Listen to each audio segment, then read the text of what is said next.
बिस्मिल्लाहिर्रहमानिर्रहीम, अस्सलाम वालेकुम and a very happy good morning everybody. मैं हूं आपकी होस्ट हिना नियाजी और मेरे साथ है अजीम राना। और हम उम्मीद करते हैं आप जहां होंगे खुशगवार मूड में होंगे, सेहतमंद होंगे, अपने प्यारों के साथ होंगे, हर हाल में अपने परवरदिगार का शुक्र अदा करें, अपना और अपने प्यारों का ख्याल रखें, दिन का आगाज़ मुस्बत सोच के साथ करें। और आज दिन का आगाज़ वैसे ही बड़े अच्छे मूड के साथ हुआ है क्योंकि सुबह सवेरे बारिश हो रही थी और बारिश की आवाज़ से हिना आँख खुली है। आँख खुली है तो बड़ी अच्छी बात है, बड़ी प्लेजेंट फीलिंग होती है। अच्छा, आज आते हुए मैं देख रही थी रास्ते में 2-3 जो है ना वो रिसर्च पेपर्स में देख रही थी बारिश से रिलेटेड, तो उसमें ये कहा गया है कि जो बारिश है इसकी जो आवाज़ है, बहुत सारे लोग जो नॉइज़ पोल्यूशन से इरिटेट होते हैं और एक टाइम के बाद आके वो क्रैंकी होना शुरू हो जाते हैं।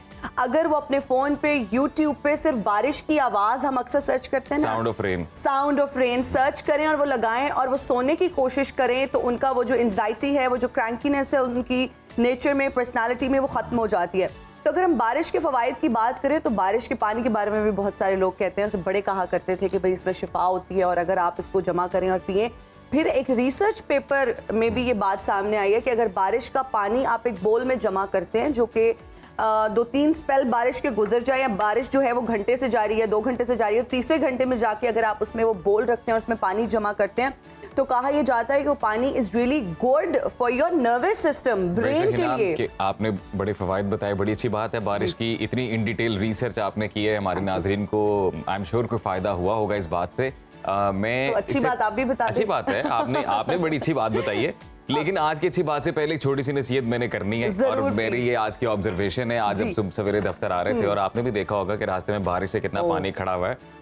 देखें जी, अच्छी सवारी अल्लाह ताला की बहुत बड़ी नेमत होती है। बड़े कम लोग हैं जो गाड़ी अफोर्ड कर सकते हैं, तो हमें उस पर आजिज़ाना तौर पर शुक्र अदा करना चाहिए रब का, बेशक, और हम्बल रहना चाहिए गाड़ी चलाते वक्त, बिलखसूस ऐसे मौसम में जब सड़कों पर पानी खड़ा हो जाता है। क्योंकि हमारे दूसरे बहन भाई जो साइकिलों पे, मोटरसाइकिलों पे होते हैं, वो भी काम पे जा रहे होते हैं और वो भी उतने ही शहरी हैं, वो भी उतने ही इंसान हैं जितने के गाड़ी वाले हैं। मैंने आज बड़े 2 ऑकवर्ड केसेस देखे हैं कि गाड़ी वाले यूं गुजरे हैं और लोग जो दफ्तर बाइक पे जा रहे थे उन्हें भिगाते हुए गए हैं वो लोग।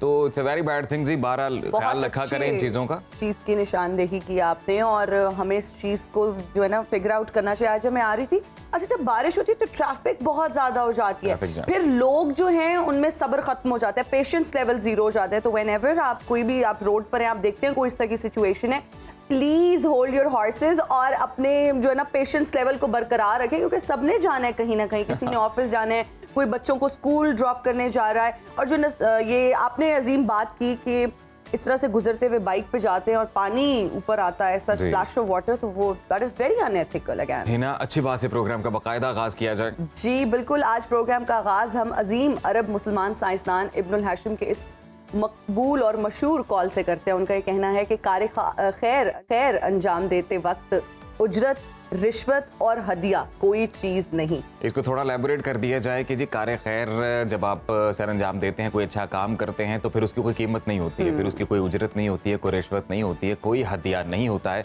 बल्कि वो अपनी ज़ात के लिए, अपनी खुदा की रज़ा के लिए जो कार खैर है वो अदा किया जाता है, वो सर अंजाम दिया जाता है। इब्नुल हाशिम की अगर बात करें तो तबियात, रियाजी, इंजीनियरिंग, फल्कियात, इल्मुल अद्वियात के मायनाज मुहक्किक हैं और 965 में इराक के शहर बसरा में ये पैदा हुए। इल्म हासिल करने के लिए मिस्र चले गए और अपनी वफात तक ये वहीं रहे। इन्हें जदीद साइंसी ज़ाब्ता अमल का बानी कहा जाता है। वो पहले साइंसदान थे जिन्होंने दुरुस्त तौर पर बयान किया कि हम चीज़ें कैसे देख सकते हैं। उन्होंने अफलातून और कई दूसरे माहिरीन के इस ख्याल को गलत साबित किया कि आँख से रोशनी निकलकर अशिया पर पड़ती है। उन्होंने साबित किया कि रोशनी हमारी आँख में दाखिल होती है, तब हम जाकर देख सकते हैं।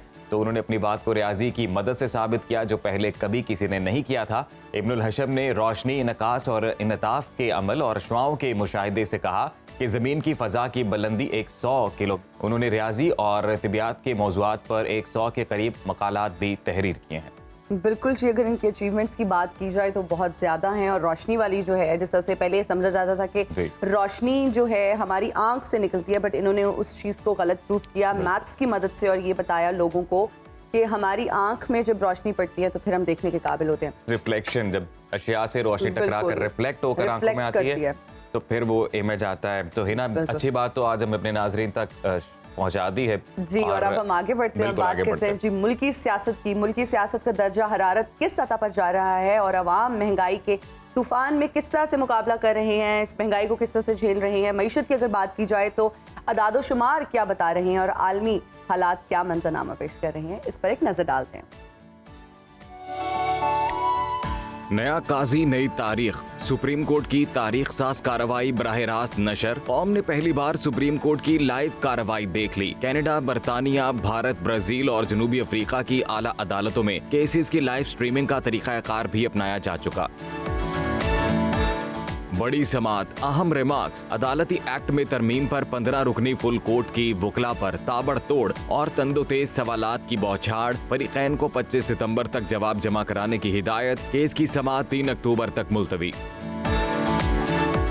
नवाज शरीफ को वापसी का ग्रीन सिग्नल मिल गया, इस्तकबाल की तैयारियां शुरू। लीगी कायद की वापसी पर मीनार पाकिस्तान में बड़े पावर शो का प्लान। 10 लाख अफराद जमा करना लीगी क़यादत की महारत का बड़ा इम्तिहान। पीपल्स पार्टी का लेवल प्लेइंग फील्ड ना मिलने पर एतराज। बिलावल भुट्टो 2-2 हाथ करने को तैयार। जियाले चेयरमैन ने तहफ्फुजात दूर न होने पर आसिफ जरदारी से हाथ खोल देने का मुतालिबा कर दिया। होशरुबा महंगाई, अवाम की दोहाई। मुतवसत तबका अपने अखराजात पूरे करने के लिए कर्ज लेने और असासे फरोख्त करने पर मजबूर। आलमी बैंक की पाकिस्तान में गुर्बत में मजीद इजाफे की पेशगोई। ये थी आज की टॉप स्टोरीज। बड़ी खबर की जानिब बढ़ते हैं। कानूनी और सियासी महाज पर गहमा गहमी जारी है। गुज़िश्ता रोज पाकिस्तानी अदलिया का तारीख साज दिन रहा है। नए चीफ जस्टिस काजी फायज़ ईसा की सरबराही में फुल कोर्ट इजलास हुआ और अदालती एक्ट पर फुल कोर्ट समाअत भी हुई। अदलिया की तारीख में पहली बार सुप्रीम कोर्ट की यह कार्रवाई बराह रास्त टेलीविजन पर नशर की गई और पूरी कौम ने देखा कि अदालत उज़्मा में मुकदमात कैसे सुने जाते हैं। सियासत की बात करें तो इंतखाबी टेम्परेचर भी मुसलसल बढ़ रहा है। बिलावल भुट्टो मैदान में है। नून लीग को उन्होंने निशाने पर लिया हुआ है और लफ्जी तीरंदाजी से ताबड़तोड़ हमले कर रहे हैं। गुज़िश्ता रोज भी उन्होंने पीपल्स पार्टी को दीवार से लगाने और लेवल प्लेइंग फील्ड ना मिलने पर तहफ्फुजात का इजहार किया और धमकी लगाई कि अगर एतराज़ात दूर ना किए गए तो आसिफ जरदारी से दरखास्त करूंगा कि मेरे हाथ खोल दें। दूसरी जानिब कानूनी टीम ने नवाज शरीफ को वापसी का ग्रीन सिग्नल दे दिया है। नून लीग ने इस्तकबाल की तैयारियां शुरू कर दी हैं और उनकी वापसी पर मीनार पाकिस्तान पर बड़ा पावर शो किए जाने का इम्कान है। तमाम तर सूरत हाल पर बात करते हैं। सीनियर तजियाकार पीजे मीर साहब हमारे साथ मौजूद हैं। जी, thank you so much for joining us in Suno Pakistan. Sir, पीर के दिन की बात की जाए तो अदलिया की तारीख का एक गैर मामूली दिन इसे करार दिया जा रहा है और अगर बात की जाए मुल्क में तो पहली बार सुप्रीम कोर्ट की ये जो कार्रवाई है हमने बराह रास्त देखी। चीफ जस्टिस काजी फायज़ ईसा के इस इकदाम को, इस फैसले को आप किस तरह से देखते हैं? देखिए, ये एक अनयूजुअल है। ऑब्वियसली आपको पता है कि पहले जो अभी चीफ जस्टिस है इन पे भी काफ़ी एलिगेशंस थी और इनकी बनती नहीं थी बाकी जजेस के साथ। एक स्प्लिट हुआ था जुडिशरी के अंदर। तो आई थिंक इन्होंने सारों को बिठा के एक फुल कोर्ट बनाया, 15 जजेस। पर at the end of the day अगर कल आपने प्रोसीडिंग्स देखी हैं तो उसके अंदर भी आपने देखा कि एक स्प्लिट व्यू पॉइंट आ रहा था और ऑब्वियसली ये जो स्प्लिट व्यू पॉइंट है ये होता है और उन्होंने खुद इसका खुद कहा कि भाई कई एक्सेप्ट करेंगे कई नहीं करेंगे, but that is up to them. But I think ये एक अच्छी चीज़ है, लेकिन अगर आपने ये इसके लिए करनी है तो जिस तरह जस्टिस एजाजुल एहसन ने कहा है तो क्या एक आम आदमी के लिए भी 15 कोर्ट का एक जज बैठेगा हर एक के साथ? क्योंकि 8 में तो सारे कह रहे थे कि हाँ जी मेरी मर्जी के जज होने चाहिए। जो आपके पॉलिटिशियंस हैं वो तो ये कह रहे थे कि इस तरह का होना चाहिए, उस तरह का होना चाहिए। आई थिंक सुप्रीम कोर्ट की जो इज्जत है हमें बहाल करनी है। ये 13 महीने इनके पास, अगर तो ये कर गए तो मैं समझता हूँ कि पाकिस्तान का जुडिशल सिस्टम बहुत अच्छा हो जाएगा। अगर नहीं कर गए और ये उन्हीं चीज़ों में पड़ गए जो कि लोग कहते हैं जी कि शायद ये अभी वो इसलिए इन्होंने ये कहा है कि अगर ये एक पार्टी को या पॉलिटिकल्स को आगे लेके आ रहे हैं और उनका भी हिसाब करेंगे तो ये शायद दूसरों को भी करें। तो ये भी क्या ये तो वी नो कि व्हाट हैपेंस। बट लेकिन जो अवाम है वो बिल्कुल मैं कहूँगा कि उम्मीद रखती है कि जस्टिस फायज़ ईसा जिनकी जी बिल्कुल मीर साहब, जैसा आपने बोला कि अवाम उम्मीद रखते हैं जस्टिस काजी फायज़ ईसा से। अब जस्टिस काजी फायज़ ईसा के आने से जुडिशरी का एक नया दौर हम कहेंगे कि जिसका आगाज हुआ है, तो क्या चीफ जस्टिस सुप्रीम कोर्ट अवाम में अदलिया का जो एतमाद है वो बहाल कर सकेंगे? वो बिल्कुल कर सकेंगे। देखें ना, चीफ जस्टिस हमने उनको जो भी चीफ जस्टिस आता है हम शुरू में आज जो बातें कर रहे हैं बड़े अच्छे हैं, काम करेंगे, उम्मीद है ये वो एक वो डिसीजन देते हैं जो कि किसी के खिलाफ जाता है। वहाँ सोशल मीडिया और अखबार और मीडिया तो एक कैंपेन चल जाती है उस चीफ जस्टिस की वो चीफ जस्टिस बात नहीं है, ये सुप्रीम कोर्ट ऑफ पाकिस्तान की बात है, जो कि जस्टिस ने खुद कहा है और बड़ी अच्छी बात की उन्होंने। It is not the chief justice, वो तो आते जाते रहेंगे, लेकिन सुप्रीम कोर्ट है, that has to remain supreme and has to think supreme. तो जब तक ये तो बुनियादी चीज नहीं आएगी और ये जो लोग इनकी अगर तो ख्वाहिशात पे आप चले तो फिर आपका कोई सिस्टम नहीं चल सकता। सो वो कहते हैं ना, सब उम्मीद से हैं, तो let's hope for that, let's hope for the best. जी अच्छा, पीजे मीर साहब, बिलावल भुट्टो जरदारी बार बार लेवल प्लेइंग फील्ड ना मिलने का शिकवा कर रहे हैं और उन्होंने ये धमकी दी है कि अगर तहफ्फुज़ात दूर ना हुए तो आसिफ जरदारी से दरखास्त करूंगा कि मेरे हाथ खोल दें। पीपल्स पार्टी को दीवार से कौन लगा रहा है और बिलावल भुट्टो के ये जो तहफ्फुज़ात है, आप क्या समझते हैं किस हद तक दुरुस्त हैं? ये एक कहानी होती थी वो रेड राइडिंग हुड की कि the wolf is coming, the coming. वो पहले कह देते हैं हाँ जी कि हमारे साथ ये हो जाएगा, हो जाएगा। ये सब पार्टीज करती हैं, भी बाकी भी करेंगे, आप देखेंगे जी। लेकिन ये जो इलेक्शन हो या ना हो, और जब भी होंगे भी, इनको कोई एक्सेप्ट करना नहीं है किसी ने। आप देख लें, अभी देखो ना, सारे इत्तेहादी थे, ये पीडीएम के मेंबर्स नहीं थे पीपल्स पार्टी, लेकिन अलायंस में थे। लेकिन अब आप खुद सोचो कि एक गवर्नमेंट में रहे और एक दूसरे से अभी इख्तिलाफात आपके शुरू हो गए, फिर वो कहते हैं हाथ बांधे हुए, भाई किसने बांधे हुए, कहाँ बांधे हुए, कैसे बांधे हुए, खुल के बात करें। आप बांधने की क्या बात है? अगर है तो if you think something is right, go for it. If not, ये जो फिर अभी आपने कहा ना level, what is level playing field, मुझे बताओ ना किसकी है, व्हाट इज इट? मीर साहब, बिलावल भुट्टो का ये इशारा इस जानिब तो नहीं है, क्योंकि नून लीग के जो कई करीबी शख्सियात हैं वो हम देख रहे हैं कि ये केयर टेकर इंटरिम जो सेटअप है इसमें भी वो अहम ओहदों पर हैं, तो क्या इस हवाले से तो नहीं कह रहे वो कि लेवल प्लेइंग फील्ड नहीं दी जा रही? पॉसिबली, लेकिन जब इंटरिम, जब आपने कहा कि इंटरिम में है ये, तो क्या will they B running the elections, ये तो आपको पता चल जाएगा। Will they be using state property या उनके एहलकार के इलेक्शन के अंदर, वो तो उस वक्त पता चलता है। भाई ये वजीर है, या तो आप इनको एक्सेप्ट करो as an government free of any, आप कह लो कंडीशंस और फ्री ऑफ एनी अलायंसेस, तो फिर ठीक है। अगर तो फिर गेट ऑन विद इट। देखो ना, अगर अब आपने तनकीद जो शुरू कर दी है, इस तनकीद का मतलब क्या है कि आप इलेक्शंस एक्सेप्ट नहीं करेंगे, जब आपने पहले कह दिया लेवल प्लेइंग फील्ड नहीं है, तो यू रियली थिंक बाद आप इसको एक्सेप्ट करेंगे? नहीं करेंगे। आप इधर देख लिया कराची के अंदर, जब ये नाज़मों के इलेक्शंस हुए थे, क्या हुआ था? ना करे, सब अच्छा होगा, ये होगा, वो होगा। इलेक्शंस हुए तो जी धांधली होगी। तो हम कहीं ना कहीं पे बैठने वाले नहीं। जी अच्छा, पीजे मीर साहब, कमर जमान कायरा साहब का ये कहना है कि पीपल्स पार्टी इल्जाम तराशी की बजाय अपनी कारकर्दगी पर इलेक्शंस लड़ेगी। पीपल्स पार्टी किस परफॉर्मेंस की बेसिस पर इलेक्शन लड़ेगी? किस परफॉर्मेंस की वो लोग बात कर रहे हैं? देखें, मैंने हमेशा पीपल्स पार्टी का कहा है, ये एक नेशनल पॉलिटिकल पार्टी रही है। अब ये माजर होगी इन सिंध के अंदर, और ये जो कहते हैं कि हम अपनी परफॉर्मेंस पे करेंगे, बिल्कुल आपने सही कहा। भाई कौन सी परफॉर्मेंस है पता है? अगर तो अभी कोई काम हुआ है तो बिलावल ही गए हैं ना, बाकी आप मुझे बता दें। हाँ, शेरी रहमान ने काम किया है एनवायरनमेंट के ऊपर, अच्छी है, and she is been ministers well, but apart from that economy जो है, जो आज आप और मैं हम बिजली, आटा, चीनी, तेल की बात कर रहे हैं, वो तो सारा मुद्दा पीपल्स इस पे पीएमएलएन पे पड़ा हुआ है। पीएमएलएन डिफेंसिव कर दिया हुआ है कि देखो जी वो वहां है, वो क्या कर देंगे, ये कर देंगे। ये बड़ा टफ मैच है इस वक्त। जो परसेप्शन है लोगों की, उसके साथ आपने पीटीआई को बिल्कुल बैकफुट पे कर दिया हुआ है।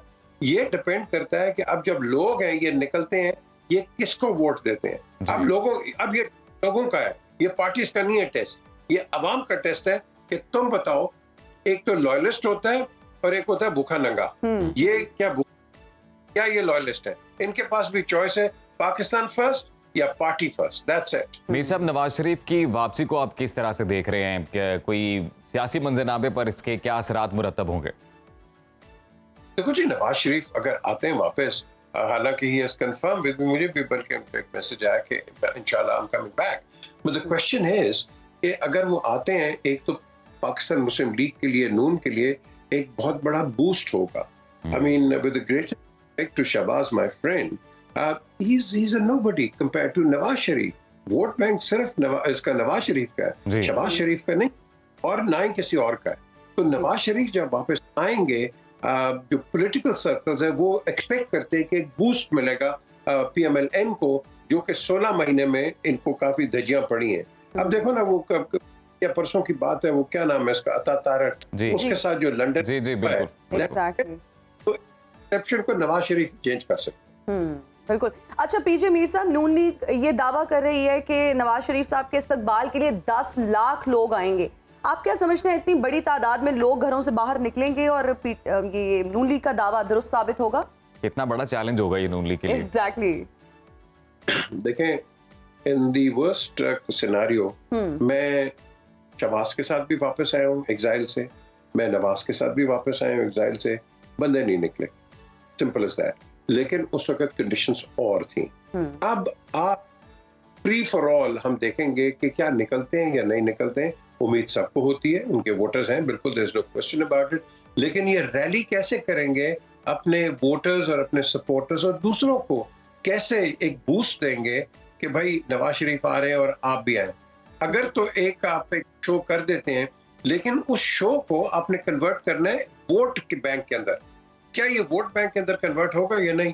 हो सकता है कोई ना बड़ा तकड़ा हो जाए, हो सकता है 10 लाख आ जाए, लेकिन वोट पे नजीर के 10 लाख नहीं थे, तो आई डोंट थिंक आज जितने होंगे। हाँ, 1 लाख आई वुड एक्सपेक्ट कि might turn up, but 10 lakh तो किसी के लिए नहीं निकलेंगे यार। 88 के अंदर बेनजीर के लिए कौन निकला था, मुझे बताएं। मैक्सिमम मेरे ख्याल मीर साहब, फिर ये 10 लाख का नंबर कहाँ से आया सर? किसी ने तो ये नंबर दिया होगा कि 10 लाख लोग आने चाहिए। देखो ना, हम आजकल लाखों में खेलते हैं, अरबों में खेलते हैं, हम हजारों में तो खेलते ही नहीं है। पैसे की बात है, वो यू नो लूटना है तो लाखों में लूटना है, लोगों की बात करनी है वो भी लाखों में, हजारों। वो बड़े आपने देख लिए, वो जो वो डी क्या था, डी चौक है जलसे, हाँ जी 10 लाख बंदा है, हाँ जी, सुनामी, कोई नहीं आता, छोड़ दें, ये सब कहानी है पॉलिटिक्स। वैसे मीर साहब, आप अंदर की कोई खबर तो बताएं सर। आपने बोला कि आप भी चूंकि राब्ते में रहते हैं, जो टॉप ब्रास है, जो टॉप टीयर ऑफ PMLN है, तो ये बताइएगा कि नवाज शरीफ साहब तो सर लॉफुली तो अब्सकॉन्डर करार दिए गए हैं। जब वापस आएंगे तो कानूनी तौर पर तो वो अरेस्ट होंगे, तो क्या कोई इस हवाले से ग्रीन सिग्नल मिला है उन्हें? अच्छा, अब आपने एक प्रोलॉग में अपनी बात बड़ी इंटरेस्टिंग की है कि उनको ग्रीन सिग्नल अगर मिला है तो that means the courts are compromised. देखो ना, आपने उनको जेल में बंद किया हुआ था on what ever grounds, health grounds आप कह लो, उनको आपने बाहर भेज दिया, विच इज अनप्रेसिडेंटेड।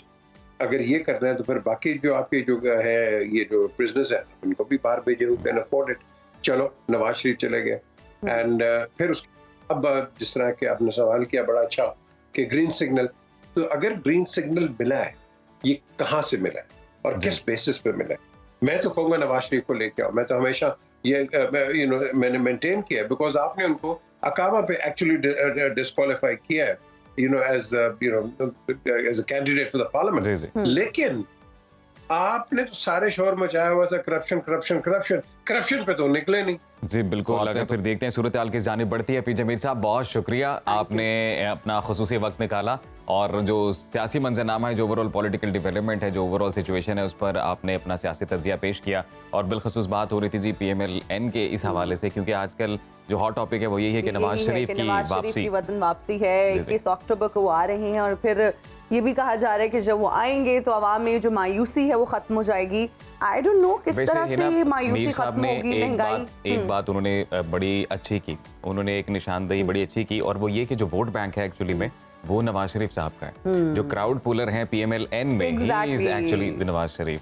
तो वो जो नवाज शरीफ फैक्टर है ना, वो बहुत जरूरी है PMLN के लिए, और शायद इसीलिए ये लोग सब बड़े दिल जान से कोशिश कर रहे हैं। जी जी, और अजीम, ये जो खींचातानी चल रही है ये नून लीग और पीपल्स पार्टी में, कभी ये लोग, कल तक ये लोग इकट्ठे थे, इनके साथ में सारे मामलात तय होते थे और एक पेज पर होते थे, और आज ये तितर हो गए हैं। बिलावल भुट्टो जरदारी साहब जो है ना, वो अपनी उनके तहफ़्फ़ुज़ात है, रिजर्वेशंस है, उनका ये कहना है कि जी मेरे हाथ बंधे हुए हैं, मैं वालिद साहब से रिक्वेस्ट करूंगा मेरे हाथ खोल दें।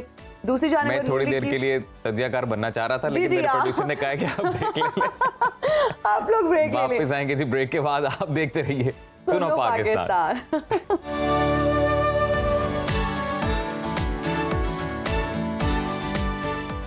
Welcome back after the break और एक और अहम मौजू के साथ हम आज हाजिर हुए हैं। वफाकी हुकूमत की हिदायत पर मुल्क में बड़े पैमाने पर स्मगलर्स और ज़ख़ीरा अंदोज़ों के खिलाफ क्रैकडाउन इस वक्त जारी है।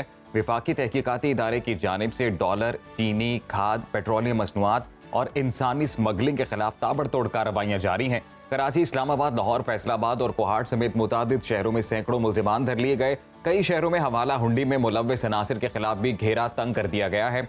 तर्जुमान FIA के मुताबिक रवा साल करेंसी की गैर कानूनी एक्सचेंज में मुलव्वस अनासिर के खिलाफ 303 छापामार कार्रवाइयाँ की गई हैं, जिसमें 416 मुल्ज़िमान गिरफ्तार हुए हैं और 3 अरब 54 करोड़ रुपए की मुल्की और गैर मुल्की करेंसी बरामद हुई है। हवाला हुंडी में मुलव्वस एजेंट्स का भी डेटा मुरतब किया जा रहा है और उनके खिलाफ इंटेलिजेंस बेस्ड कार्रवाइयों का आगाज कर दिया गया है। तो इस पर बात करने के लिए हमारे साथ आज सुनो पाकिस्तान में मौजूद हैं साबिक additional DG FIA Ammar Jafri साहब। Thank you so much for joining us in Suno Pakistan sir. हुकूमत और इदारों की जानिब से माफियाज और स्मगलर्स के खिलाफ मुल्क भर में कार्रवाइयां जारी हैं। हुकूमत के इस फैसले को आप किस तरह से देखते हैं और आप क्या समझते हैं कि कितना मस्बत ये फैसला साबित होगा? जी, पहले तो ये बहुत टाइमली है, मैं समझता हूँ। वो बहुत देर की मेहरबान आते आते, लेकिन बहरहाल इस वक्त बहुत टाइमली है और ये इसकी सीक्वेंस में चलना पड़ेगा हमें। देखिए, मुझे लगता है कि जो हमारी स्मगलिंग हो रही थी उसको काफ़ी कंट्रोल कर लिया गया है। हमारे इंटीरियर मिनिस्टर साहब ने फरमाया कि अब मज़ीद कंट्रोल करेंगे आस्ता आस्ता। एक तो ये है। आज जो आपका टॉपिक है ख़ासतौर पर ये करेंसीज का, ये इसको मैं थोड़ा डिस्कस करना चाहूँगा। देखिए, ये जो है ना करेंसी, ये समझ लें कॉइन्स थे पहले हमारे पास। पहले स्टोन कॉइन थे शुरू के अंदर, अब ये बिटकॉइन हो गए। तो जो सफ़र है ना स्टोन कॉइन से बिटकॉइन का, दुनिया ने स्टोन कॉइन देखे हैं, यानी पत्थर के सिक्के होते थे। अच्छा, ये जो करेंसीज है ना पूरी, जब से इंसान दुनिया में आए ये आगे पीछे होती रहती है। पहले सोने के सिक्के होते थे, अब ये सब चीज़ें हो रही हैं। वरी करने की ज़रूरत नहीं है इसके लिए। हमें देखना ये है कि हमारे क़वानीन आज क्या कहते हैं करेंसी के बारे में। देखिए, एक तो मनी आ रही है आपके मुल्क के अंदर और मनी जा रही है आपके मुल्क से ना। मैंने खुद देखा कि नोट भर भर के लोग ले जाते हैं यहाँ से, तो ज़ाहिर है फिर वो FIA एक्शन करती है, रोकती है, जो भी सिलसिला चलता रहा। हमने भी काफ़ी अर्से काम किया, लेकिन उस ज़माने में स्केल कम था। अब इसका स्केल 2 वजह से बढ़ चुका है। एक तो जो गवर्नमेंट के प्रोसेस हैं वो कॉम्प्लिकेटेड हैं, इसलिए लोग कहते हैं यार ये तरीका आसान है। हुंडिया वाला एक ज़माने में था, आप यहाँ पे किसी को 50 लाख रुपए दें, वो अगले दिन आपका भाई जाके दुबई में या कहीं ले लेगा वहाँ पे। जी, वैसा वर्षा भी दुरुस्त था, वो चला निज़ाम काफ़ी अर्से।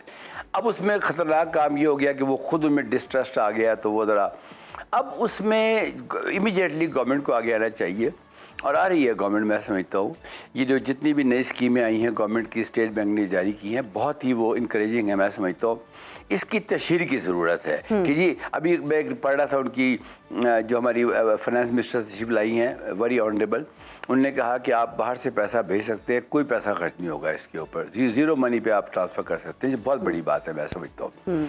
अच्छा, अब इसको थोड़ा सा लेके आगे चलते हैं। एक जो होती है उसे कहते हैं फाइनेंशियल इंक्लूजन। वो क्या चीज़ होती है? क्या आपके, मैं अगर हमारे जो इर्द गिर्द के ममालिक हैं वहाँ पे आप 10 रुपये से लेकर 10 करोड़ रुपए तक अपने सेल फोन से ट्रांसफ़र कर सकते हैं। लेकिन जब ये हमने काम शुरू किया तो उसमें फ्रॉड आ गए। वो फ्रॉड क्यों आए कि criminal are always ahead of technology. तो इससे पहले कि हमारे लोग चीज़ें सीखते उन्होंने चीज़ें सीखना शुरू कर दी और फिर वही जो आप देख रहे हैं कि एक मैसेज आता है कि नहीं ये भेज दो, मैं बैंक से बोल रहा हूँ। बाकायदा वो एक कमरे में बैठ कर ना क्रिमिनल सब, कोई स्टेट बैंक बना होता है, कोई कमर्शियल बैंक बना होता है, कोई FIA बना होता है, वो सब एक दूसरे से सामने बैठे होते हैं। बहरहाल जिन लोगों का काम है उनको फौरी तौर पर, और मैं समझता हूँ FIA पिछले 3-4 माह से बहुत प्रोएक्टिवली काम कर रही है and I am very happy कि ये चीज़ें आगे चल रही हैं। अच्छा, अब ये जो हुंडिया हवाला है, साहब अगर स्पेसिफिक हम कार्रवाइयों का जिक्र करें, इस वक्त जो कार्रवाइयाँ की जा रही हैं और बड़े बड़े स्मगलर्स को पकड़ा जा रहा है, बल्कि अब तो फुटेजेस सोशल मीडिया पर भी आती हैं, गैर मुल्की करेंसी जिस तरह से बरामद हो रही है, तो इस वक्त सर जानना ये चाहते हैं कि ये कितनी मौसर कार्रवाइयाँ हैं और ये इन अ लॉन्ग रन ये कितना कारआमद रहेगा, कितना अर्सा चलेगा ये? मेरा ख्याल है ये एक दफ़ा अच्छा पैटर्न अगर शुरू हो गया ना तो फिर ये जारी रहेगा। देखिए, दुनिया में बुराई के भी पैटर्न्स होते हैं और अच्छाई के पैटर्न्स होते हैं। हमारे इदारों ने खामोश रहे, रिजल्ट आपके सामने आ गया। एक्टिव हो गए, रिजल्ट आपके सामने आना शुरू हो गया। आप खुद देखें ना, इसमें कुछ there is no rocket science to this thing ना। वो नजर आ रहा है ना कि बॉर्डर पे ट्रक खड़े हैं, पकड़े जा रहे हैं। यही लोग थे ना पहले, यही हमारी बॉर्डर पुलिस थी, यही हमारे रेंजर्स थे, यही सब लोग थे, यही इदारे थे। तो क्या हुआ अब देखना ये है कि एक दो इसकी फॉल्ट लाइन कहाँ पे है। फॉल्ट लाइन जो है वो इसकी ये है कि इनको अगर इंस्ट्रक्शंस मिलेंगी, प्रॉपर गवर्नेंस होगी, इन्फोर्समेंट, ऐसा लफ्ज़ है इन्फोर्समेंट, वो होगी तो काम सीधे हो जाएंगे। मैं ये समझता हूँ कि हमें इसको इंकरेजिंग लेना चाहिए और this should be irrespective of political what is going on in the country. इसको उससे लिंक ना करें, इलेक्शन नो इलेक्शन कोई इशू नहीं, वो जिनका काम है वो अपने काम करें। मैं ये समझता हूँ कि अल्लाह करे इलेक्शन टाइम पे हों और हमारी नई गवर्नमेंट आए और हमारी जो मुइदा जो हमारे अमार जाफरी साहब, बहुत सारे लोग जो इस वक्त आपको देख रहे हैं वो ये भी जानना चाहते हैं एग्जैक्टली कि हवाला हुंडी है क्या। उनको तो ये पता ही नहीं है कि गैर कानूनी क्यों है। आप बताइए कि इससे बचना कितना जरूरी है, क्या एहतियाती तदाबीर है जब कोई आपसे राब्ता करे हवाला हुंडी के लिए तो किस तरह से आप उनसे बात करें और क्या सारा प्रोसीजर होना चाहिए? अच्छा, ये कोई जब से पाकिस्तान बना है 17 साल से 76 ईयर से ये काम चल रहा था। पहले लोकल था कि लोकल शहर में एक दूसरे को पैसे, फिर ये इंटरनेशनल हो गया जब हमारे लोग बाहर गए। तो हवाला हुंडी क्या है कि एक साहब के पास आप जाएं दुबई के अंदर कि सर मैंने अपने गांव में 10 लाख रुपए भेजना है, वो क्या लाओ भी दो, तो वो लोकल करेंसी में वहाँ की 10 लाख दे देगा उसको। और वो जो एजेंट है वो अपना एजेंट जो है वो क्या करेगा कि वो एजेंट यहाँ पे जो उसका आदमी है उस शहर का जहाँ का बंदा है उसे कॉल करेगा, उससे कहो यार 10 मिनट के बाद जाके इसकी वालदा या वालिद को पैसे दे आओ लोकल करेंसी के अंदर। अब हुआ क्या, दोनों जगहों के ऊपर लोग मौजूद थे और ये नेटवर्क है, बहुत बड़ा नेटवर्क है, सबसे बड़ा नेटवर्क गालबन यही था। अच्छा, जब FIA ने इसके ऊपर हाथ डाला, ये आज से बहुत पुरानी बात है, तो नेचुरली फिर हमने डिस्कस करना शुरू किया इसको। इसके बाद एक और ट्रेंड आया, स्टेट बैंक ने लाइसेंस दिए। अब मैं नाम ही लूँगा उन लोगों के या इदारों के, अच्छे लगता कि जी आप इसको लीगल ट्रांसफर कर सकते हैं। ये करानिया निकालिया क्या था उसको अल्हम्दुलिल्लाह मैंने इन्वेस्टिगेट किया था अपने ज़माने के अंदर। उनको लाइसेंस जो मिला वो लीगल मनी ट्रांसफ़र का था, पाकिस्तान से बाहर और पाकिस्तान के अंदर। उन्होंने 2-3% उसको यूज़ किया और 98 उन्होंने पैरेलल सिस्टम चला दिया अपना। मैं रिपीट कर रहा हूँ अपनी बात। जी बिल्कुल। और मैं बड़ी जिम्मेदारी से बात कर रहा हूँ। उन्होंने अपना पैरेलल सिस्टम चला दिया। तो जब वो केस मुझे मिला तो जो भी मेरे उस वक्त के सीनियर्स थे उन्होंने कहा भी इसको पकड़ना है सिस्टम को। तो हमने बड़े आराम से, एक्चुअली हमें कोई एविडेंस तलाश कर रहे थे, वो इत्तेफाक से हमें गुजरांवाला से एक एविडेंस मिल गया। वो एक राउटर से एक IP एड्रेस मिल गया, उसको मैं टेस्ट करके पहुँच गया वहाँ पे, फिर वो पूरा नेटवर्क उनका पकड़ लिया। मैं ये समझता हूँ कि आज भी लाइसेंस मौजूद हैं। एक ज़माने में एक इदारा था वेस्टर्न यूनियन जी। आप यकीन कर लें हमारे इतने स्मार्ट लोग हैं कि वेस्टर्न यूनियन के सिस्टम को डॉज कर दिया, उसके ब्रसल्स के सर्वर को बाईपास कर दिया और वो जो MTCN नंबर भेजते थे ना वो रात को डाउनलोड कर लेते थे और सुबह इससे पहले कि बंदा जाए पैसे लेने बैंक, वो जाके अपना ID कार्ड दिखा के सर मैं, वो ID कार्ड भी रात को बनता था। जैसे अगर जमील के नाम पैसे आए हैं तो जमील के एड्रेस का कार्ड बना, MTCN वहाँ से बिल्कुल सही निशानदेही की सर के कुछ जो मनी एक्सचेंज है उन्हें लीगल लाइसेंस तो उनके पास होता है फॉर मनी ट्रांसफर, लेकिन पैरेलल भी एक सिस्टम चल रहा होता है हवाला हुंडी का। तो सर हुकूमत जो है उस पर कितनी जिम्मेदारी आयद होती है या पूरे निज़ाम पर कितनी जिम्मेदारी आयद होती है, क्योंकि जब लीगल प्रोसेस या जो लीगल वे है वो टफ कर दिया जाए या उस पर टैक्सेस ज़्यादा कर दिए जाएं तो फिर लोग ऑटोमेटिकली इस तरह के कामों की जानिब खुद ही से बढ़ना शुरू हो जाते हैं कि जहाँ पर उन्हें पता पैसे बच रहे हैं, कोई लंबी चौड़ी लाइन नहीं है, यहाँ पैसे देंगे वहाँ पर बंदा रिसीव कर लेगा। And that is logical consequences. अगर मेरे किसी काम पे 1000 रुपये खर्च हो रहा है, मेरा एग्जैक्टली वही काम को 500 रुपये कर रहा था, उधर चला जाऊंगा। It's simple demand supply issue. मैं आपको क्वेश्चन का जवाब ये देना चाहूँगा कि इसके अंदर जो स्टेक होल्डर्स है वो कौन है। सबसे बड़ा स्टेक होल्डर स्टेट बैंक है इसके अंदर, उसके बाद एक स्टेक होल्डर SCCP है, एक स्टेक होल्डर FIA है जी। और बाकी जितनी इंटेलिजेंस सर्विसेज हैं वो सब्सिडीज हैं या सपोर्टिंग ऑर्गेनाइजेशन, उनकी डायरेक्ट जिम्मेदारी नहीं है कि जब तक ये सारे इदारे मिलके काम नहीं करेंगे, मैं समझता हूँ कि इस चीज़ को कंट्रोल करना बहुत मुश्किल है। मैंने अपने जॉब के दौरान इन तमाम इदारों से मदद ली। मैं इन तीनों के अफसरान से रिक्वेस्ट करूंगा कि ये जो है ना अपनी इनर के जी मैं उसे क्यों कॉल करूं, मैं कहता हूं जी ग्रेड 22 का अफसर उठे ग्रेड 5 के बाद जाके बैठ जाएगा, भाई ये तू कर कैसे रहा है मुझे समझा दे जी। इस वक्त ना समझना बहुत ज़रूरी है। हमें चूंकि समझ नहीं है तो गड़बड़ हो रही है कि अच्छा लॉज मौजूद है। मजे की बात देखिए, स्टेट बैंक के अपने लॉज है, स्टेट बैंक रेगुलेटर है बैंकिंग सेक्टर का, ये बड़ी ज़रूरी बात है। कोई मुल्क में पैसा नहीं ट्रांसफर हो सकता किसी बैंक में अगर वो रेगुलेटर काम नहीं करेगा तो। SCCB चूंकि कंपनी रजिस्टर करता है, वो उस कंपनी को जब रजिस्टर करे as a private limited company या वट एवर जो भी है, तो वो उसकी इतनी ड्यू डिलिजेंस कर ले, उसके डायरेक्टर्स, उनके अकाउंट्स और ये वो ताकि गड़बड़ ना हो उसके अंदर। ठीक है जी, ये मैं आपको इसलिए कह रहा हूँ FIA का काम बाद में आता है। देखिए FIA तो मैं कोई डिफेंड नहीं कर रहा है FIA को, मैं आपको बता रहा हूँ उनका काम है क्राइम की कॉग्निजेंस लेना लॉ के मुताबिक। जो आप उनको लॉ देंगे, जो करेंसी की जो इलीगल ट्रेडिंग है उसका लॉ मौजूद है, जो लॉ वो जो आप रिपोर्ट करेंगे, net number 1 they need a मुद्दई कि जी मेरा इस साथ ये मसला हो गया। वो लोग क्यों नहीं जा रहे वहाँ पे, उनका वक्त ज़ाया होता है। वैसे हम ये भी चाहेंगे सर कि आवाम को ये भी बावर करा दिया जाए कि ये प्रोसेस जो है, कुछ लोग तो चले मुनाफा कमाने के लिए इसको इस्तेमाल करते हैं हवाला हुंडी को, लेकिन ये बताना बहुत ज़रूरी है सर कि ये कितना डेंजरस है, कितना ख़तरनाक है, क्योंकि पैसे का कोई सोर्स नहीं है तो ये पैसा और भी कई जो है कार्रवाइयाँ, जो ममनू कार्रवाइयाँ हैं, उनमें इस्तेमाल हो सकता है। बिल्कुल, और आवाम को इससे बचना चाहिए बिकॉज दिस इज इलीगल, इसका कोई ट्रेस नहीं है ना। इसमें मैं थोड़ी सी ये वैल्यू ऐड करूँगा। आपके ही मुल्क में ऐलान किया गया गवर्नमेंट तरफ से कि जी आप नो क्वेश्चन आज बाहर से पैसा भेज दें, ये आपको याद होगा। ठीक है, अब उस पर पाबंदी है, आपको बाहर से आप एज रूम मंगा सकते हैं, लेकिन जब से ये मनी लॉन्ड्रिंग जो है वो देखें कि जो होते हैं ना ऑर्गेनाइज क्राइम्स, मैं उसकी बात करना चाहूँगा। ऑर्गेनाइज एक तो सिंपल क्राइम के भी कि A ने B से फ्रॉड कर लिया, ऑर्गेनाइज क्राइम्स होते हैं ह्यूमन ट्रैफिकिंग के, मनी, ये सब नेटवर्क दुनिया में काम कर रहा है और ये इंटरनेट पे काम कर रहा है, उसको डीप डार्क वेब कहते हैं, और वो सब क्रिमिनल बैठे हैं उसके ऊपर ना, और वो उनका ये कारोबार है दिन रात का। अच्छा, अब आपके सवाल का जवाब ये है कि इसको रोकने के लिए, इस प्रोसेस को आवाम को ये बताने के लिए कि ये अब अकाउंटेबिलिटी शुरू हो गई है, जो मेरी इत्तला है उसके मुताबिक आपके अकाउंट में जो पैसे भी आएंगे वो आपको जवाब देना पड़ेगा उसका। मेरा ख्याल है हनीमून पीरियड खत्म हो गया अब इस कौम का, अब तो बड़े बड़े से जवाब लिया जा रहा है ना, तो फिर बाकी लोग क्यों जवाब देंगे, आपके सामने है, आप देख रहे हैं।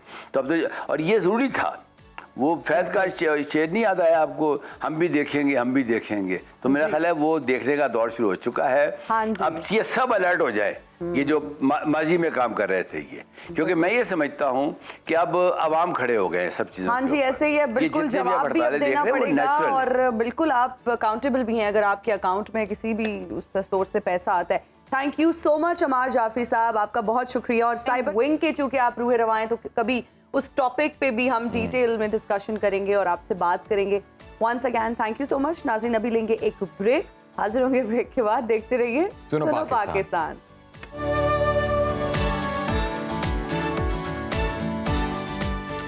And we are right back after the break. You're watching सुनो पाकिस्तान। और पाकिस्तान में जितने भी एप्पल यूजर्स हैं उनके लिए खुशखबरी ये है कि आईफोन 15 सीरीज जो है मंजर आम पर वो आ चुकी है और बहुत सारे लोग जो इसको खरीदने के ख्वाहिशमंद हैं, जिसमें मैं बिल्कुल भी नहीं हूँ।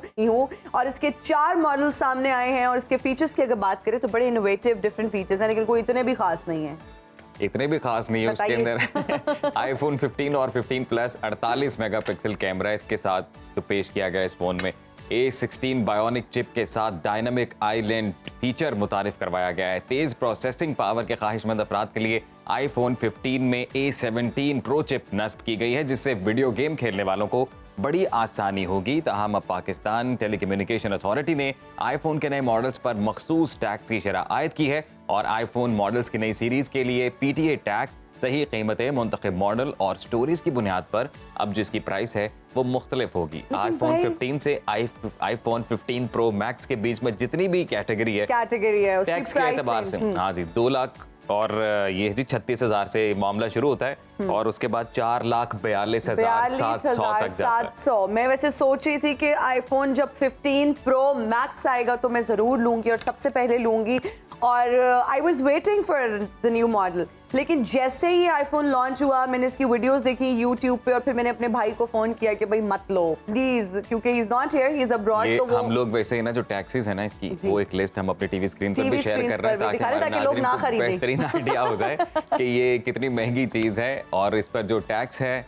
पीटीए का वो 1.30 से स्टार्ट होकर 1.56 तक जाता है। और ये जो पैसे- लिस्ट है वो बड़ी वाजे तौर पर अपनी टीवी मैं स्क्रीन कह पर रही हूँ, देखी जा सकती है। मैं बार बार एक बात कहना चाहूंगी कि प्लीज हाँ जी, अगर तो आप अफोर्ड कर सकते हैं, अगर तो आपको शौक है तो फिर जी शौक का कोई मोल नहीं होता। और आप अगर खरीदना चाहते हैं, आप ख्वाहिशमंद हैं, and if you can afford तो व्हाई नॉट।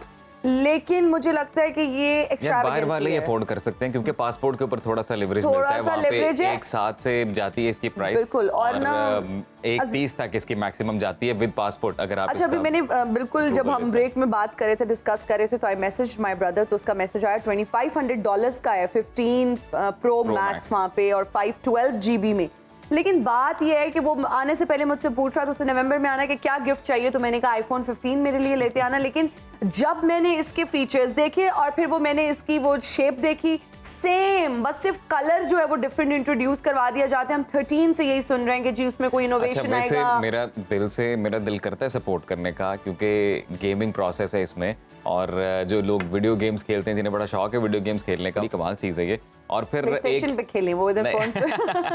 नहीं, वो प्ले स्टेशन आप हर वक्त कैरी तो नहीं कर सकते साथ, लेकिन still। At the same time अगर आप इसकी प्राइस की बात करते हैं तो उस हवाले से ऑब्वियसली फिर आप सोचते हैं कि इतना महंगा फोन, इतनी महंगी जो चीज है आपके पास ऑलरेडी लेटेस्ट वाला ही है, तकरीबन लेटेस्ट से थोड़ा सा ही वो है। लेकिन कहने की बात यह है कि जी अफोर्डेबिलिटी की अगेन बात है, फिर शौक की बात है। अगर आप अफोर्ड कर सकते हैं तो जरूर खरीदें, हम बिल्कुल डिस्करेज नहीं करें, लेकिन ये कि मैं ऐसे समझती हूँ कि कहूंगा ना extravagance खरीदें है। ना, बिल्कुल ऐसी चीजें अगर तोहफे में मिले तो क्या बात है ना। और मैं हाँ जी, वैसे ये ऐसे तोहफे देने वाले भी अल्लाह उनको सलामती रखे। लेकिन फिर भी अजीम, उसकी कोई शेप डिफरेंट नहीं है, कोई उसका कोई, हम सोच रहे थे कि कोई स्ट्रक्चर में कोई डिफरेंस होगा, कोई कैमरास की पोजीशनिंग में कोई फर्क है। आएगा। इसमें कलर्स रेंज आ गई ना, कलर रेंज जब इसमें है वो तो बड़ी डिफरेंट आजकल मुतारिफ तो कवर्स ऐसे ऐसे आ जाते हैं मार्केट में, यहाँ पर एक फोन आता है, उधर वहाँ पे लेकिन जो उसके लोग कलर्स आ जाते हैं। जो खरीदने वाले ना, जो ओरिजिनल बायर है उसको पता चल जाता है तो देख कह रहे के हैं कि कि किसने हीरे को, कवर जवारी को हीरे की पहचान होती है। जौहरी जवारी नहीं।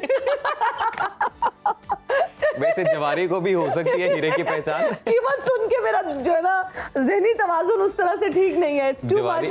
जवारी को हर चीज की पहचान हो जाती है। मैं थोड़ा अपना ज़हनी तवाज़ुन की कोशिश करती हूँ because it's too much। मैं बहुत खुश थी कि मैं लूंगी आईफोन, और जब मैंने कीमत सुनी 4,42,700। आप एक काम करें ना, आप 2 मंगवाइए और तोहफा देना, ये बहुत अच्छी बात है। यहाँ पे आपको पता है? मंगवाऊं? इससे सवाब होता है बहुत। मैं ब्रेक में ऑर्डर करती हूँ, भाई से मैं बात करती हूँ। नाज़रीन अभी लेंगे एक ब्रेक, हाजिर होंगे ब्रेक के बाद। देखते रहिए सुनो पाकिस्तान।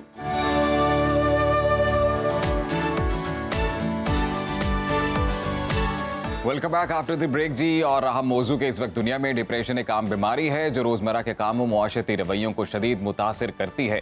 डिप्रेशन की कई किस्में हैं। किसी भी किस्म के डिप्रेशन में पैदा होने वाली नाउम्मीदी इंसान को शदीद मुतासिर करती है। एक रिपोर्ट के मुताबिक पाकिस्तान में हर तीसरा फर्द डिप्रेशन का शिकार है। मुआशरती नाहमवारी, गुर्बत, बेरोजगारी समेत दीगर अवामिल ने पाकिस्तान की 34% आबादी को डिप्रेशन का शिकार बना दिया है। और ये डिप्रेशन है क्या, इस पर कैसे काबू पाया जा सकता है, वो कौन सी ग़िज़ाएं हैं जो डिप्रेशन को कम करने में मुआविन हो सकती हैं, इस पर बात करने के लिए हमारे साथ मौजूद हैं क्लिनिकल साइकोलॉजिस्ट डॉक्टर सारा नदीम और माहिर ग़िज़ाइयत doctor Zainab Gondal. Thank you so much for joining us in Suno Pakistan. कैसी हैं आप दोनों? अल्हम्दुलिल्लाह, thank you for having us. Thank you for being on our show. अच्छा सारा, डॉक्टर सारा, हम ये जानना चाहेंगे, सबसे पहले हम बड़े कैजुअली ये टर्म सुनते हैं और बोल भी देते हैं कि मुझे बहुत डिप्रेशन हो रहा है, मेरा मूड बहुत ऑफ है, मैं बहुत डिप्रेस्ड हूँ, और फिर लोग उस तरह से इन टर्म्स को केटर भी नहीं करते और हमारे इर्द गिर्द लोगों को कॉन्सेप्ट ही नहीं पता, डिफरेंस ही नहीं पता कि एंजाइटी एंड डिप्रेशन में क्या डिफरेंस है। How would you define it कि क्या है डिप्रेशन, ये डिप्रेशन? ये हमारी सोसाइटी का हर पेशेंट का ये होता है question. Now first of all I want to differentiate between grief and depression. Okay, everybody tends to say this that I am depressed, I am feeling depressed, जबकि ऐसा नहीं होता। ग्रीफ इज सैडनेस जो कि किसी भी टेम्परेरी सिचुएशन में you face it. Okay. Now depression की 3 आइडेंटिफायर्स हैं डिप्रेशन की। ठीक है। You feel worthless, you feel helpless, you feel hopeless. These are the 3 identifiers of depression. ठीक है। और डिप्रेशन एक ऐसी चीज़ है जब आपकी स्ट्रेंथ और विल पावर आप प्रैक्टिस नहीं कर पाते. I tell this to all my patients that अगर आप मेरे पास आ रहे हैं, 2 things आप हैं. You don't have to be dependent on me. Never be dependent on your therapist. और दूसरा, you have to practice your strength and will power. Strength और will power की practicing होगी तो आप लाइफ में हर चीज़ फेस कर सकते हैं. There is nobody who doesn't have a problem. I have problems in my life. You have problems in your life. She has in your life. तो सबकी लाइफ में problems है, but ये सारा coping mechanism वहाँ पे आता है. और मैं अपने पेशेंट को बताती हूँ that I will tell you how to deal with this. Your life won't be perfect. Absolutely. But आपको कोप करना आना चाहिए. और I know this is of topic but this is one thing that Islamically हम बहुत वीक हैं और हम बहुत दूर हैं. और मैंने वो चीज़ नोट की है. जब हमारी लाइफ में कोई एक ऐसी स्ट्रेसफुल सिचुएशन होती है, हम सबसे पहले क्या करते हैं? अल्लाह व्हाई अस. और ये जब ब्लेमिंग शुरू होती है, और ये बहुत ऐसी बारीकी हैं जिससे हम इग्नोर कर देते हैं. एंड जो मुझे पेशेंट नजर आते हैं ना, जिससे मैं इस्लामिकली काउंसिल करती हूँ, I tend to do that. It is very very important. अच्छा सारा, ज़ैनब आपसे तो इन डिटेल हम डिस्कशन करेंगे खाने पीने से मुतल्लिक. अपने नाज़रीन को भी बताएं कि लाइव कॉल्स भी आप कर सकते हैं और जो भी मुश्किल आप इस मामले से मुतल्लिक फेस कर सकते हैं, आप वो लाइव पूछ भी सकते हैं. सारा, उससे पहले मैं ये जानना चाहता हूँ कि जो नंबर्स हैं वो बड़े ड्रास्टिक हैं, बहुत ज़्यादा तादाद में बढ़ रहे हैं पाकिस्तान की. जब हम बात करते हैं, फिर ज़्यादा तादाद ख़वातीन की है डिप्रेशन को लेकर. ऐसे ही है. तो ये जो नई जनरेशन है, जो यंग जनरेशन है, यूथ है, उसमें इतने नाउमीदी की वजह और ये केसेस इतने क्यों बढ़ रहे हैं? वही वाली बात, एवोल्यूशन तो आ रहा है, एडवांसमेंट्स तो बहुत आ रही हैं, प्रोग्रेसिवनेस बहुत ज़्यादा आ रही है, लेकिन वो वाली चीज़ें जो आ रही हैं हमारी सोसाइटी को वीक कर रही हैं. बच्चों में अगर हम बात करें, यंगस्टर्स में, मेरे पास पेशेंट्स हैं यंगस्टर्स, और उनके अंदर या तो परफेक्शनिज्म बहुत ज़्यादा आ रहा है क्योंकि कंपटीशन बहुत है, और वो डिप्रेशन वाली साइड पे, कभी पेरेंट प्रेशर है, पीयर प्रेशर है, सारे प्रेशर्स में वो बच्चे कोप अप नहीं कर पाते. फिर पेरेंट्स का भी बहुत बड़ा रोल होता है, बहुत ज़्यादा प्रेशर डालते हैं. You have to take good marks, you have to do this, you have to do this. बस इस सब में वो बच्चों को इसी तरफ लगाए रखते हैं और बाकी डोमेन्स में वो ऐसे ही रह जाते हैं, बच्चा वीक रह जाता है. एग्जैक्टली. अच्छा डॉक्टर ज़ैनब, खाने का हमारी बॉडी से, हमारे ब्रेन से, नर्वस सिस्टम, हर चीज़ से बहुत स्ट्रॉन्ग कनेक्शन है. वो कहते हैं कि जो हम खाते हैं वो नज़र आता है. तो हर बीमारी का इलाज जो है वो अगर हम न्यूट्रिशनिस्ट के पास जाएं तो अपने उसमें हमें चार्ट एक बना के देती हैं. डिप्रेशन के मरीज भी आई एम श्योर आपके पास आते होंगे, तो कौन सी ऐसी ग़िज़ाएं हैं जो आप रेकमेंड करती हैं जो कि हैप्पी हार्मोन्स को रिलीज करती हैं, जो कि आपको रिलैक्स करती हैं मेंटली? सबसे पहले तो आप ये देखें, जब आपके सामने खाना आता है ना, तो एक सेंस ऑफ प्लेयर आपकी आंखों से नजर आ रही है. फेस तो चले स्माइल और वो बात की बात है, आंखों से पता चलता है कि ये इंसान अब खुश हो गया. आप जितना मर्जी परेशान थे, खाने ने वो चीजें बिल्कुल खत्म कर दी. आपके हार्मोन्स जो हैं वो हैप्पीनेस के रिलीज होना शुरू हो गए. अब उसके बाद ये बहुत डिपेंड करता है कि आपको क्या खाना खुश कर. एग्जैक्टली. ठीक है, आपने ये देखा होगा, बहुत सारे लोग ये कहते हैं कि डिप्रेशन हो रहा है, मीठा खाते हैं. ठीक है, चॉकलेट. अब डिप्रेशन तो था ही, ऊपर से मीठा आपने गलत खा लिया. अच्छा. ठीक है, बिल्कुल. मीठा जो है वो सेंस ऑफ प्लेयर तो देता है फॉर लाइक 5 या 10 मिनट्स. ठीक है. उसके बाद जैसे ही आपके हार्मोन्स वापस आना शुरू होंगे, आप उससे ज्यादा डिप्रेशन में चले जाओगे. रियली? बिल्कुल. तो हम तो चॉकलेट समझते हैं कि जी आप चॉकलेट खाएं, आपका मूड बड़ा अच्छा हो जाएगा, मूड बूस्टर है जी chocolate. Dark chocolate. Okay, dark. इस चीज को इसमें से मीठा हम निकाल जो है ना अपनी मर्जी की मॉडिफिकेशंस करते रहते हैं. अगर हम इस चीज को समझ लें कि डिप्रेशन, जैसे बताया है सारा ने भी कि डिप्रेशन है क्या है, तो डिप्रेशन को समझने के साथ अगर हम अपने खाने को रिलेट करते जाए ना, तो हमारी जिंदगी से डिप्रेशन हम वैसे ही एलिमिनेट कर सकते हैं. ठीक है. प्रॉब्लम्स जो हैं वो ऑफ कोर्स आ रही हैं, लेकिन प्रॉब्लम को सॉर्ट आउट अगर आपको बाहर का खाना दे सकता है, तो आप बाहर से खाना खाओ, लेकिन एक टाइम खाओ. क्योंकि जब आप ज्यादा खा लोगे, आप मोटे होना शुरू हो जाओगे, फिर आपको मोटे होने का डिप्रेशन. तो रोज एक टाइम बाहर से खा लें? नहीं, रोज क्यों खाएं? once in a blue Once in a moon. week. अच्छा, ये हिना जो है ना वो अपने उसका कर रही है कि अच्छा मैं रोज बाहर से खा सकती हूँ, ये मुझे क्योंकि वो रोज इजाजत बाहर खा से रही खाती है. हूँ, वो क्योंकि मैं रोज रोज बाहर से खा रही हूँ. डिनर तो मैं बाहर ही करती हूँ अच्छा, मोस्टली. अब बाहर से खाना क्या है? आप बर्गर्स और पिज्जाज और इन चीजों की तरफ जाने की बजाय अगर बारबेक्यू ऑप्शंस में जाते हो, तो आप बहुत ज्यादा कार्ब इनटेक भी नहीं करते हो. आप सैलड्स की तरफ चले जाओ, चिकन सैलड्स ले लो, आप बीन सैलड्स लो, घर पर खुद बना लो यार, बाहर ना जाओ. और हेल्दी चीजें जो घर पर आप बना सकते हो वो घर पर ही बनाओ.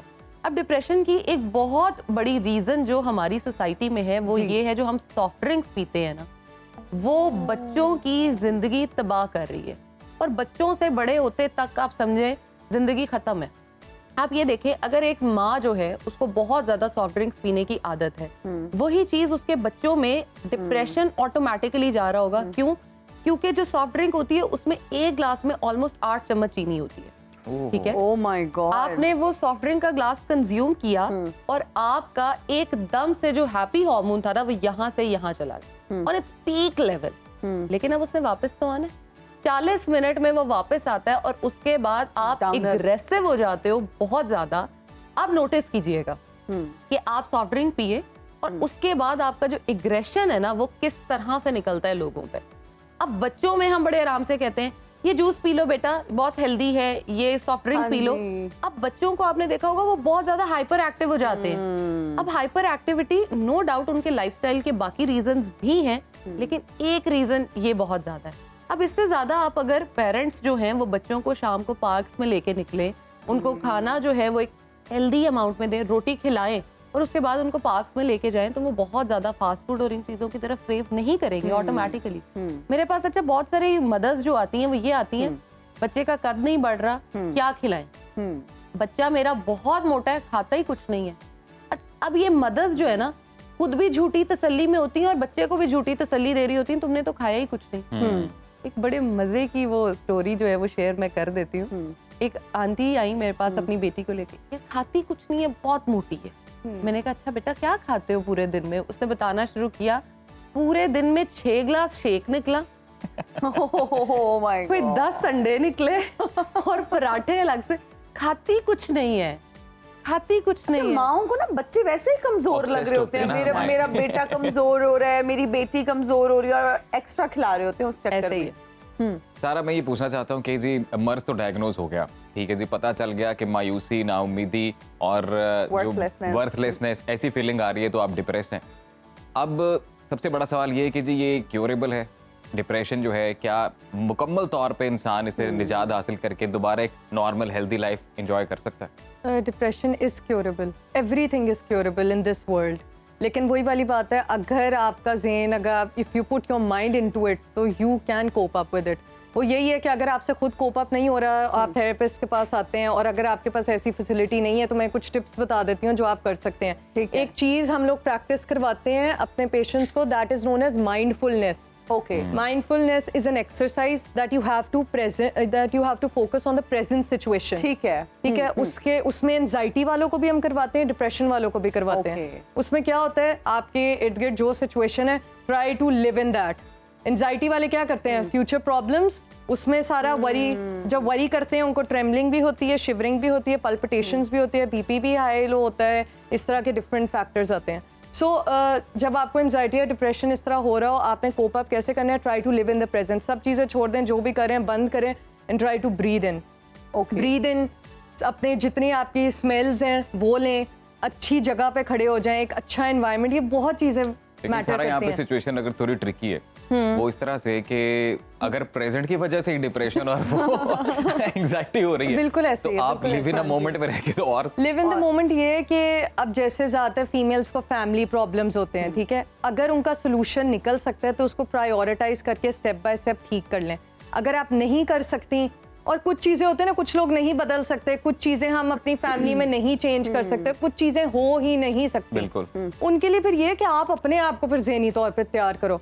नहीं हो सकता, इट्स ओके, आप अपनी रूटीन में देखें, आप अपने आप को करें। अगर आपको बहुत ज़्यादा ओवर थिंकिंग आती है, बहुत ज़्यादा स्ट्रेस आप फील करते हैं, try to keep yourself busy. Busy और एक्सरसाइज, ये हमारी लाइफ में इतना बड़ा वाइटल रोल प्ले करते हैं। जिनकी लाइफ में ये नहीं है उनकी जिंदगी में सुकून भी नहीं है। अच्छा, ये आप बिल्कुल ठीक कह रही हैं, बिजी वाली लेकिन बात हमारे भी। पास तो सारा टाइम ही नहीं है ना। Time एग्जैक्टली, नहीं है। टाइम में कहती हूँ मत time ही जिम नहीं ज्वाइन करें, अच्छा। मत कुछ करें, वॉक ही कर लेना, आपकी आधी जिंदगी वहीं पे ठीक हो अच्छा जाए। सारा, आप बिल्कुल ठीक कह रही हैं, लेकिन रिसर्चेस से ये भी चीज़ सामने आती है, सर्वे से ये भी चीज़ सामने आती है कि जो खवातीन में एक तो ज़्यादा डिप्रेशन उनमें होता है, फिर ये कि जो हर वक्त काम में लगी रहती हैं, बहुत बिजी होती हैं, वो ज़्यादा डिप्रेस्ड होती हैं, बिकॉज उनके पास टाइम नहीं है वो अपने इमोशंस या अपनी आप कह लें रिश्तों के साथ या फैमिली के साथ बैठने के लिए। तो ऐसी अगर वर्कलोड है, आप हर वक्त काम करें, you are working like a robot, तो आपके इमोशंस कहाँ गए, आपका फैमिली टाइम कहाँ? ऐसी खवातीन जो फिर बहुत ज़्यादा इंडिपेंडेंट होती हैं वो बहुत ज़्यादा सफ़र करती हैं डिप्रेशन। ऐसे तो ही है। What's your comment about it? Well, I would say that is where we step in. अगर उनसे नहीं ठीक है, अब जैसे ठीक है। यहाँ पे ऑब्वियसली पूरी थेरेपी तो नहीं वो जाहिर सी बात है बता सकती, लेकिन जो मैं कहूँगी यहाँ कौन काम नहीं कर रहा, सब कर रहे हैं, सब अपनी लाइफ में बहुत ज़्यादा बिजी हैं, सब कुछ है। वही वाली बात है, ये फिर आपकी अपनी ज़हनियत क्या है कि आप बैलेंस किस तरह करते हैं। आपने बाहर भी लेके चलना है, आपने घर भी लेके चलना है, आपने लोगों की सेंटिमेंट्स भी समझनी है, हाँ आपने जी। अपने आप को भी सेल्फ केयर टाइम देना है। ये जो आपने मुझसे क्वेश्चन किया ना, इसमें सबसे ज्यादा वो फीमेल्स डिप्रेस्ड रहती हैं जो जिनके पास अपने लिए टाइम नहीं है, जो अपना सेल्फ केयर नहीं है। मैंने रिसेंटली अभी एक वीडियो भी बनाई थी इस पे, और वो यही था, you have to prioritise yourself. जिनमें ये नहीं है वो कुछ भी Absolutely. बैलेंस नहीं कर पाते। अब अगर अपनी एग्जांपल दूं, I have 9 schools, I manage that, I have a business, I am married, I have families, माशाल्लाह। सो मैं अपना क्लिनिक भी देखती हूँ। इस तरह की बहुत सारी मतलब लोग हैं। And you take out time for yourself, I am sure. मेरे लिए अपने लिए अगर मैं टाइम ना निकालूं, oh my God, I will be a crack zone अगर मैं अपने लिए टाइम नहीं निकालूंगा। और टाइम निकालना ये नहीं कि आप अपने फाइनेंसेस आपके पास कम है ज्यादा, डू व्हाटएवर यू लाइक। आपका बाहर से खाना खाने का दिल कर रहा है वो मंगवा लें, आपका किसी के साथ बैठने का दिल कर रहा है वो कर लें, लेकिन थोड़ी देर अपने आप को टाइम आउट सैलून दें। चली जाएं, स्पा चली जाएं, वही वाली बात है। अगर किसी, अब इस पे कुछ फीमेल्स ने मुझे कहा हमारे पास फाइनेंसेस नहीं है, ठीक है, बच्चे हैं, ये हैं, आप कुछ भी अपनी लाइफ में कोई एक ऐसी चीज कर लें जिसमें आपका दिल लगता है। बेकिंग कर लें, घर पे कुछ बना कर लें, मजे की बिरयानी कुछ कर बना लें। लें अगर आपको Exactly. पसंद है। डॉक्टर ज़ैनब से मैं पूछना चाहता हूँ और ये हमारे- हेल्दी लाइफस्टाइल का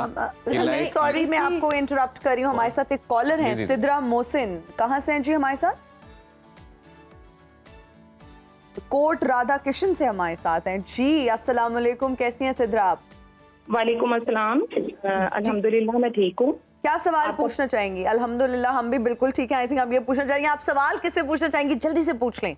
मैं सबसे पहले आप लोगों के प्रोग्राम की बहुत ज्यादा तारीफ करना चाहूंगी। अच्छा Thank ठीक you. है। नियाजी और अजीम साहब जो हैं वो बहुत अच्छा परफॉर्म कर रहे हैं, और आपके जो प्रोग्राम है ना जी, उनकी जो है ना टॉपिक्स बहुत अच्छे होते हैं। थैंक यू सो मैं मच। वर्किंग लेडी हूँ, मॉर्निंग में तो मुझसे देखा नहीं जाता शो, लेकिन मैं जब भी मुझे टाइम मिलता है मैं आपका शो जरूर देखती हूँ, कमेंटिंग भी thank करती you. हूँ। तो आज मैंने अभी देखा है, तो इसमें ना डिप्रेशन के अकॉर्डिंग बातचीत हो रही है। जी जी तो डिप्रेशन में इस तरह है कि मेरी सिचुएशन समटाइम ऐसी होती है कि जैसे मुझे समटाइम ऐसे लग रहा होता है जैसे मेरे कान भी बंद हो गए हैं, दिमाग भी बंद हो गया ठीक है। और हार्ट बीट मेरी है वो स्लो हो रही है, और उसके अलावा इस तरह के सिम्टम्स होते हैं, और हालांकि मुझे हो कुछ भी नहीं रहा होता। तो इस सिचुएशन को मैं क्या करूं, किस तरह हैंडल करूं? अच्छा ठीक है, हम डॉक्टर सारा से पूछते हैं। डॉक्टर के पास जी। जाती हूँ, ECG करवा लें, ये करवा लें, जी। जितने भी टेस्ट होते हैं वो सारे मेरे नॉर्मल आ रहे होते हैं। डॉक्टर बिल्कुल, साहब आप समझ कुछ गए पूछना वो। चाहती हैं? सबसे पहले तो डिप्रेशन नहीं है, ये एंजाइटी है हाँ जी, पैनिक ठीक है। अटैक होता है उन्हें। जी, ठीक है। एंजाइटी है। और उसके लिए मैं आपसे पूछना चाहूंगी आपका ट्रिगर क्या है, किस वजह से आपको होती है? ज्यादा जब मैं कुछ ओवर थिंकिंग करती हूँ, आई थिंक सो ऐसा मसला है, शायद वर्कलोड ज्यादा होता है। मैं आपको समराइज कर देती हूँ ब्रीफली। वो ये Okay. है कि आप पहले तो अपना ट्रिगर पॉइंट जो है ना वो देखें, आपका सोर्स क्या है, कहाँ से आप ठीक है। ओवर थिंकिंग कर रही हैं, कहाँ से आपको प्रॉब्लम आ रही है। फिर Okay. उसको रिकग्नाइज करने के बाद आप देखें क्या वो ठीक हो सकती है। अगर वो ठीक हो Okay. सकती है दैट्स वेल एंड गुड, और अगर नहीं हो सकती तो मैं आपको कहूँगी कि आप देखें, बहुत सारी लाइफ में आपकी चीज़ें होती हैं जिन्हें आप ठीक कर सकते हैं, लेकिन आपको थोड़ा जो आप ओवर थिंकिंग नेगेटिव चीज़ों पे करती है ना, वही अगर आप उसमें स्टेप बाय स्टेप देख लेना कि मैंने उसको ठीक कैसे करना है, तो उसको ठीक करें। और अगर नहीं हो, अगर आप बहुत ज़्यादा ओवर थिंकिंग करती हैं तो अपनी थोड़ी डेली रूटीन चेंज करें। आप रूटीन में क्या कर रही हैं? ऐसा बहुत स्ट्रेसफुल रूटीन में भी ऐसी चीज़ें होती हैं। अपना खाने का, अपने सोने का, अपने एक्सरसाइज का, ये चीज़ें बहुत ध्यान रखें। बहुत शुक्रिया सिद्रा, आप हमारा शो देखती रहें। हम डॉक्टर जैनब से भी पूछ लेते हैं कि आपको खाना क्या चाहिए ताकि आप ओवर थिंकिंग से बच सकें। जी डॉक्टर जैनब, तो कोई फॉर्मूला है, कुछ खाएं और ओवर थिंकिंग से बच जाएं? अच्छा, मैं पहले ना पिछले क्वेश्चन में ही ऐड करना जी। चाहती हूँ, और वो ये है कि आप अक्सर खुद डिप्रेशन में नहीं जा रहे होते हो, या आप खुद काम करके अपने लिए भी टाइम निकाल रहे होते हो, फैमिली भी। जो हमारी सोसाइटी का प्रेशर होता है ना, तुमसे नहीं हो रहा, वो हमें डिप्रेशन बेसिकली दे रहा होता है। अदरवाइज हम अपनी लाइफ में बहुत खुश होते हैं, सेटिस्फाइड होते हैं। और मुझे ये लगता है कि बेसिक जो थेरेपी या जो लोग कर सकते हैं, खाना तो बिसाइड ऑफ कोर्स एक हेल्प है ही, अपने लिए टाइम कुछ नहीं निकलता तो नमाज से तो कोई नहीं रोक रहा।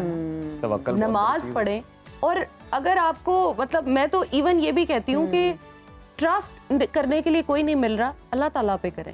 खूबसूरत बात। आपको कोई बंदा ब्लेम करने के लिए भी इवन नहीं मिल रहा ना, आप अल्लाह ताला पे कर लें कि अल्लाह ताला मेरे साथ, मतलब ये सवाल नहीं कि मैं ही क्यों, लेकिन ये सवाल करें, उसको दोस्त बनाएं, उससे हर चीज शेयर करें। आपकी जिंदगी का सब कुछ जो है वो खुद ही आपके थारसिस किसी और के साथ नहीं, अल्लाह ताला के साथ करें, आप बिल्कुल ठीक हो जाए। बिल्कुल कुछ भी डिप्रेस्ड लाइफ में नहीं रहेगा। और जहां तक बात है खाने की, खाने में मुझे ये लगता है जब आप स्ट्रेस्ड हो ना, कुछ लोग होते हैं जो बहुत ज्यादा खाते हैं ओवर ईटिंग करते और हैं, कुछ लोग होते हैं जो बिल्कुल खाना छोड़ देते हैं। अब वही लोग आ रहे होते हैं कि मेरा वेट बहुत ज्यादा बढ़ गया और मेरा वेट बहुत ज्यादा कम हो गया। अब वजन कम ज्यादा को मैं कहती हूँ जब स्ट्रेस्ड है ना तो छोड़ दिया करें, उस टाइम पे जस्ट लिव योर लाइफ, खुश रहें, कोशिश करें जैसे भी खुश रह सकते हैं वैसे रहें। चाहे वो, मैं फिर यही कहूंगी कि हेल्दी खा के है, बाहर से खा आउट ऑफ के शेप नहीं, आउट ऑफ, देखिए स्ट्रेस, फिर आप ये ना कहें कि मेरा आप डिप्रेस होते हैं ना जब आप आउट ऑफ शेप भी हैं, आप स्ट्रेस्ड भी हैं और है ना, आप आउट ऑफ स्ट्रेस 6 महीने के लिए ना जाएं। आप सिर्फ मैक्सिमम 1-2 घंटे के लिए जाएं और 1-2 घंटे बाद वापस आ जाएं। ओके, इज देयर कोई हेल्दी ऐसा ऑल्टरनेट है कि जैसे आपने सैलेड्स बताया, आपने कहा कोल्ड ड्रिंक्स का इस्तेमाल बहुत कम करें, फिर बहुत सारे लोग जो है ना वो फ्राइड चीजें पसंद करते हैं, फ्राइज उनको पसंद होते हैं, या फिर मसालेदार चीजें, बिरयानी बना ली, बेकिंग कर ली, तो व्हाट डू यू रेकमेंड, कौन सा वो हेल्दी ऑप्शन है जो खवातीन घर पे ट्राई कर सकती हैं टू कीप देमसेल्व्स बिजी और वो बोर भी ना हो, वो ओवर थिंकिंग भी ना करें और कुछ कंस्ट्रक्टिव, कुछ पॉजिटिव करें? कोई ऐसी हेल्दी एक्टिविटी खाने से रिलेटेड, कोई बेकिंग कर लें क्या? अच्छा देखिए, अब ये टोटल डिपेंड करता है कि आपको क्या पसंद। अच्छा, बहुत सारी औरतें वो होती हैं जिनको चॉपिंग कटिंग बहुत पसंद होती है, तो आप चाइनीज की तरफ चली जाए, उसमें चॉपिंग कटिंग बहुत ज्यादा आती है। अगर आपको बहुत ज्यादा मेस नहीं पसंद, just go for baking. Baking में डिफरेंट चीजें आती हैं, जैसे आप चिकन बेक कर रहे हो, एक साइड पे मीठा बेक कर लो। हाँ जी। अब जो घर पे मीठा बना रहे होगे उसमें मीठा आप अपनी मर्जी से खजूर से कर सकते हो, किशमिश से कर सकते हो, आप उसमें ब्लैक रेजन से कर सकते हो। उन चीजों को जब आप बेक करके ऐड ऑन करते हैं ना अपनी लाइफ में, तो एक बना के जो वो एक चीज बनती है आपको, वो भी बड़ी खुशी देती है। और फिर जब आपके बच्चे या आपकी फैमिली, पेरेंट्स, बहन भाई वो चीज खा के आपको प्रेज करते हैं ना, प्रेज करना इज वेरी जो इंपॉर्टेंट। कॉम्प्लीमेंट्स मिलते हैं, वैसे तो हमारे पास वक्त कम है, एक बड़ा जरूरी सवाल मेरे ज़हन में, उसके बाद आप लोगों के फाइनल कमेंट्स। और क्वेश्चन ये है कि जितना मैं इस चीज़ को समझ पाया हूँ, ऑब्वियसली आप लोग एक्सपर्ट हैं, ये एक थॉट्स का एक विशियस साइकिल है, एक थॉट प्रोसेस है जिसमें आप फंस जाते हैं और आप निकल नहीं पा रहे होते खुद से। बिल्कुल ऐसे ही है। तो मेरे ख्याल से उस थॉट प्रोसेस को, उस चेन को तोड़ना जरूरी होता है, और उसके लिए मैंने 1-2 किताबों में पढ़ा कि मेडिटेशन काफी हेल्प करती है। तो अगर वो वाकई हेल्प करती है तो सही तरीका क्या है, किस तरह से मेडिटेट हम अपनी लाइफ में कर सकते हैं? एग्जैक्टली। अच्छा, अपनी लाइफ में मेडिटेशन का ये, वही मैंने जो आपको माइंडफुलनेस बताई थी, mindfulness is a part of yoga and meditation. अब जिन लोगों को डिप्रेशन होता है, बहुत ज़्यादा डिप्रेशन होता है, स्पेशली ये पोस्टमार्टम हो गया, तो हम उसमें उनको कहते हैं that try to do meditation and yoga. कोई अगर फैसिलिटी नहीं है, घर में बस बैठ के you have to be alive in the present situation. उसमें हम क्या कहते हैं, आपके इर्द गिर्द कुछ है, उसे पकड़ें, उसको फील करें, क्या आपको महसूस हो रहा है, उसका टेक्सचर, उसका स्ट्रक्चर महसूस हो रहा है, अपने इर्द गिर्द ब्रीद करें, प्रॉपर ब्रीद करें। और आपको एक और चीज़ बताऊँ, जब हम करवाते हैं ना ये एक्सरसाइज, तो हम बिल्कुल एक स्मूथ एरिया पे पेशेंट को कहते हैं रिलैक्स, और हम पूरा उसको फील करवाते हैं बॉडी की एक एक अंदर आपका सांस कहाँ से किधर ट्रैवल कर रहा है। ये घर में भी हो सकता है, ये ऐसा नहीं है कि अगर आप थेरेपिस्ट के पास जाना चाहते हैं तब हो। उसके अलावा एक और चीज़ मैं ऐड करना चाहती हूँ, जो भी हमने लास्ट बात की, नमाज वाली, बिल्कुल वो है, लेकिन कुछ मेरे पास कभी कभी पेशेंट्स आते हैं जैसे हमारा नमाज में दिल नहीं लगता, और बहुत सारे लोग होंगे हम नमाज पढ़ते हैं दिल नहीं लगता, तो उसके लिए एक ही की है, वो ये है कि आप हाजिरी लगाओ, अल्लाह ताला आपका खुद ब खुद दिल मोल देंगे। बहुत सारे लोग ऐसे, हम नमाज पढ़ते हैं, हमारा वो नहीं होता, हमें जिंदगी में कुछ बहुत कुछ चाहिए पर हमें मिल नहीं रहा, उसके लिए मैं कहती हूँ प्लीज ऑफर तहज्जुद। तहज्जुद इज अ गेम चेंजर। बेशक तहज्जुद कैन डू वंडर्स। और एक चीज, डिप्रेशन, एंजाइटी, हमारी हर साल हमारी एक बुक है DSM, उसे कहते हैं डायग्नोस्टिक स्टैटिस्टिकल मैनुअल, वो हर साल जो है ना रिवाइज होती है, अपडेट होती है। क्यों? हर साल मेंटल हेल्थ डिसऑर्डर्स बढ़ते जा रहे हैं, बढ़ते जा रहे हैं, बढ़ते जा रहे हैं, नंबर्स बढ़ते जा रहे हैं। एग्जैक्टली। तो अब ये आप पे है, आपका माइंड ही आपको ट्रिक करता है, आपका माइंड ही आपको ओवर थिंकिंग पे मजबूर करता है। Your mind itself plays games. बिल्कुल सही आप कह रही हैं कि हमारा माइंड जो है, सारा जो है ना इम्पोर्टेंट रोल हमारा माइंड प्ले करता है, तो हमें बहुत ज़्यादा जो है ना ध्यान से और उससे केयरफुल होके वैसे सोचना अगर इसको चाहिए। समराइज कर दें हम अपने नाजरीन के लिए कि जी नमाज पढ़ें, और ईमान बहुत बड़ी चीज़ है, तवक्कल बहुत बड़ी चीज़ है। हर चीज़ आप ठीक नहीं कर सकते, हर चीज़ आपके कंट्रोल में नहीं है। जब हम खुद से जिम्मेदारी ले लेते हैं हर चीज़ को ठीक करने की, वही चीज़ हमें डिप्रेशन में ले जाती है, वही एंग्जाइटी में ले जाती है। रिलैक्स रहें, जो हो रहा है उसे होने दें and live अल्लाह in पे the भरोसा moment। रखें। अल्लाह ताला पे भरोसा रखें। आपका यकीन जो है वो बहुत पुख्ता होना चाहिए अल्लाह ताला पे। और हम लोग बहुत ज्यादा फियर ऑफ अननोन और फ्यूचर की जब हम बहुत ज्यादा टेंशन लेते हैं तो हम प्रेजेंट में रहना भूल जाते हैं। We should live in the moment और जो हो रहा है उसको एंजॉय करें फुलेस्ट टू द फुलेस्ट। और डॉक्टर ज़ैनब ने बहुत अच्छी बात की कि आजकल हमारा सारा इनसार इस पर है कि बाहर से पिज्जा खा लें, बर्गर खा लें, इंक्लूडिंग मी जी। आप लोग देख रहे होंगे और बहुत क्रिटिसाइज कर रहे होंगे।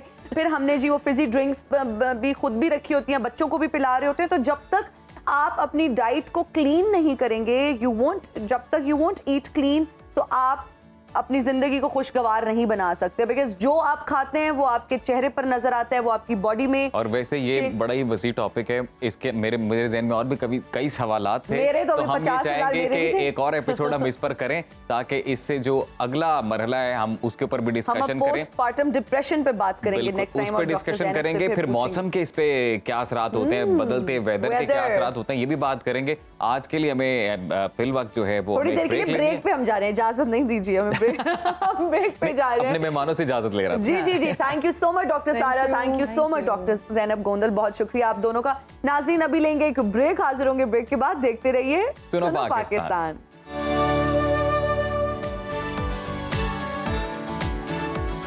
And we are right back after the break. You're watching सुनो पाकिस्तान और अब बात करते हैं हमारे चाइल्डहुड ड्रामा की। बहुत ही पॉपुलर हुआ करता था ऐनक वाला जिन। आपके भी बचपन का ही ड्रामा होगा जी बिल्कुल, मेरे बचपन का। आपके भी बचपन का है तो मेरे भी बचपन का है। मैंने कहा शायद मेरे आपकी बचपन का तो नहीं। तो जी बहुत ही पॉपुलर ड्रामा था। और इसके कैरेक्टर्स की अगर बात करें, ऐनक वाला जिन, चार्ली मामू, बिल बतौड़ी और बहुत मस्तूर जिन भी था मेरे ख्याल से, है ना। वो कितना वैसे मजेदार, ज़कूटा वो तो हमारे स्कूल में भी आ चुके हैं वैसे। एनीवेज जी, और ओकाशा की अगर बात करें तो बहुत ही इनोवेटिव, कुछ डिफरेंट हमारे लिए लेकर आती हैं। आज वो हमारी मुलाकात करवा रही हैं बिल बतौड़ी बनकर चार्ली मामू से। So over to you ओकाशा।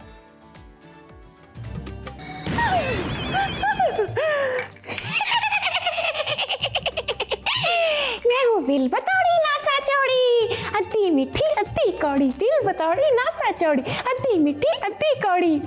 दोहाई है, मैं चार्ली से मिलने आई है। दोहाई है, कमर तोड़ महंगाई है। दोहाई है, सियासतदानों ने अन्नी पाई है। लेकिन जो भी है, आज मैं इन सबसे मिलके जाऊंगी। इस वक्त मैं बैठी हूँ चार्ली के घर में और यकीनन ये कहीं बैठ के केले खा रहा होगा। अभी मैं मंत्र पढ़ती हूँ और देखती हूँ ये कहाँ है।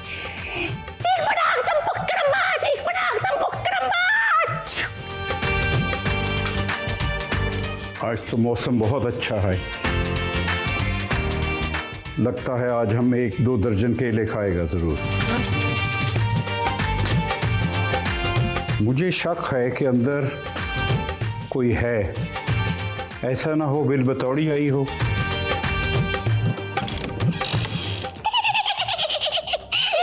ये चार्ली के बच्चे ने मुझे कहीं से झांका है। इसको पता भी है कि आज कोकाफ में चुड़ैलों का मुकाबला हुस्न है और मुझे अव्वल आना है, क्योंकि वहां पर 10 अरब रुपए इनाम, एक ज्योमेट्री बॉक्स, चूहों का हार और एक सिलाई मशीन है और वो मुझे जीतना है। मैं अव्वल आऊंगी, लेकिन मैं यहाँ से जाऊंगी तो अव्वल आऊंगी ना। चार्ली के बच्चे, कहाँ रह गया तू? आई तू बलाल तू जनरल वाला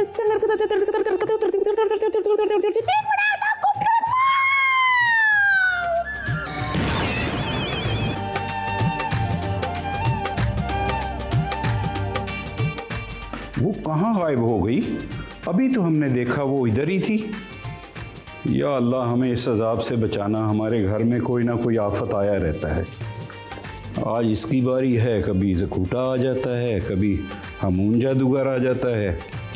ये कुछ ना कुछ चुराने आई थी। आज देखता हूँ आएगी तो।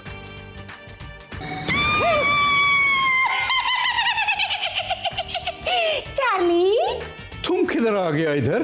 तुम कहाँ गायब थे? हम तो कोकाफ से केले लेने गया था। केले खाना बस कर दो, मोटे हो गए केले खा खा के। पाकिस्तान में महंगा बहुत हो गया है, अब हम कोकाफ से ले लेता है। कोकाफ तक जाने के लिए तुम्हारे पास पेट्रोल कहाँ से आता है चार्ली? हमारे पास बहुत रूट है, हमारा ऐनक वाला जिन जिंदाबाद, वो हमें यूं पहुंचा देता है। चार्ली थोड़ा सा पेट्रोल हमें भी दे दो। पेट्रोल तो नहीं मिलेगा, आपको मट्टी का तेल मिलेगा। चार्ली मैं तुझे तोता बना दूंगी। चीख पटाख दम पुख्त कड़म्बा, चीख पटाख, सॉरी कर, सॉरी कर, सॉरी कर, सॉरी कर। नहीं करूंगा, अब आपका मट्टी का तेल बालों पे डाल के जला दूंगा मैं। चार्ली ये बता कि तूने असद भंडारा से चार्ली तक का सफर कैसे किया?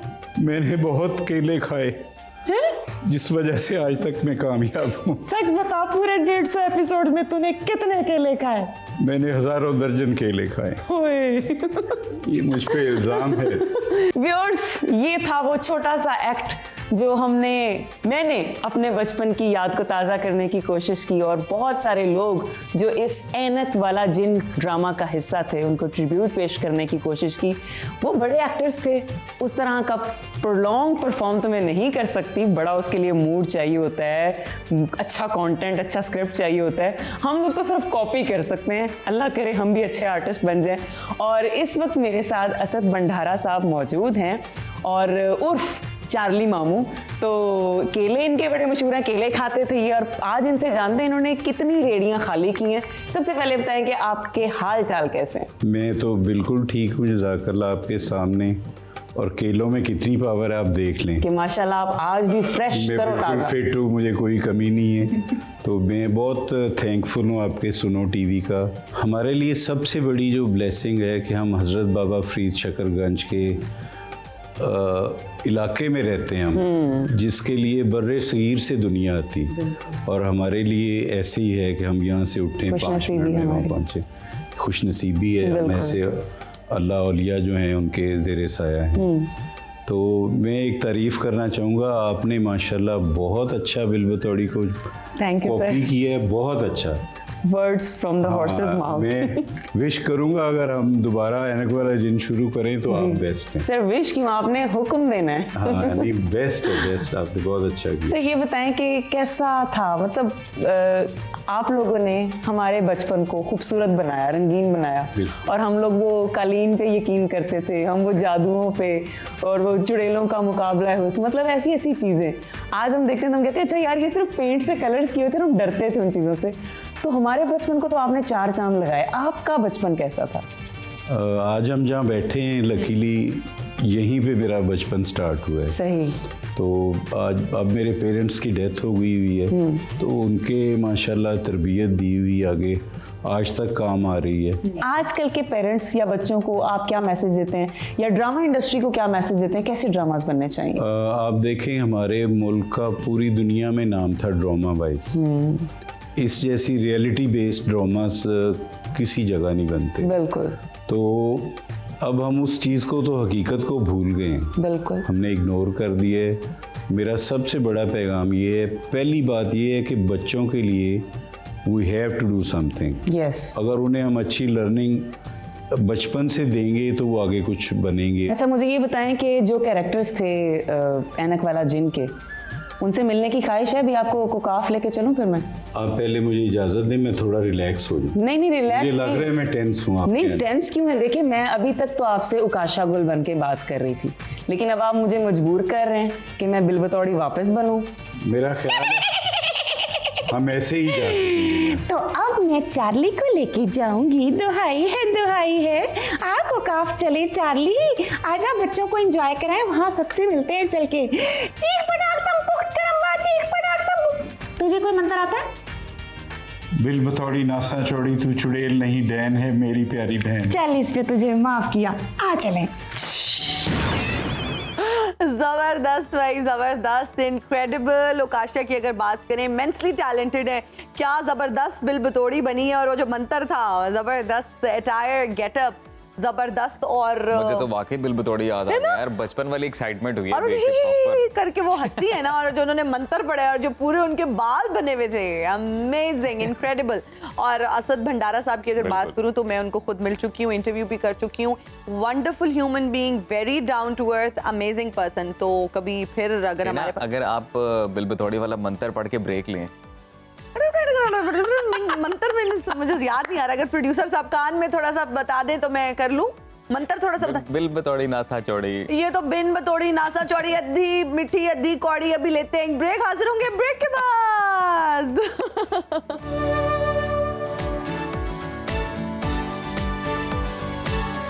Welcome back after the break जी। और हमेशा की तरह सुनो पाकिस्तान, जो यंग टैलेंट है पाकिस्तान का, उसको चांस देता है, उसको अपॉर्चुनिटी देता है। और हमारे इस सेगमेंट में बड़े ही टैलेंटेड सिंगर आज हमारे साथ मौजूद हैं।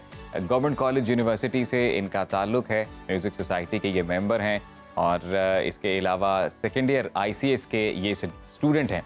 तो मेसम अब्बास जाफरी साहब इस वक्त हमारे साथ मौजूद हैं। और यहाँ पर एक और भी अनाउंसमेंट करना चाहेंगे कि अगर आप भी टैलेंट हंट का हिस्सा बनना चाहते हैं, किसी भी यूनिवर्सिटी, कॉलेज, स्कूल में आप पढ़ते हैं, तो ज़रूर हमसे रब्ता करें। स्क्रीन पर अभी हमारा नंबर आ रहा था, वहाँ पर कॉल करके बता सकते हैं जिस भी चीज़ का आपको शौक है, चाहे वो होस्टिंग है, सिंगिंग है, एक्टिंग है। हमारी टीम ये डिसाइड करेगी कि आप सुनो पाकिस्तान का हिस्सा बन सकते हैं या नहीं। बहुत शुक्रिया, आज आपने हमें ज्वाइन किया। कैसे हैं आप? अल्हम्दुलिल्लाह मैं ठीक ठाक। ठीक है। किस क्लास में हैं आप? मैं सेकंड ईयर का स्टूडेंट। अच्छा, सेकंड ईयर, जबरदस्त। तो आप GC में हैं प्रोजेक्ट? जी। ठीक है। GC की वैसे म्यूजिक सोसाइटी बड़ी शानदार है ना, उनकी हाँ जी। डिबेटिंग सोसाइटी भी बड़ी जबरदस्त थी। अक्सर हमारे बिल्कुल, तो- कॉम्पिटिशन्स होते थे उनके साथ, और फिर KCIT जीतती थी हमेशा की तरह। लेकिन चले, लेकिन म्यूजिक में आप मुकाबला नहीं कर सकते हाँ किसी जी, का। जी, तो जी, सही है। स्टार्ट करें जी, कुछ सुनाए अच्छा सा। मैं आपको सुनाऊंगा गुलों में रंग भरे, मेहंदी साहब की गजल है। क्या बात है, क्या ठीक बात है, राग झंझोटी में। ठीक है।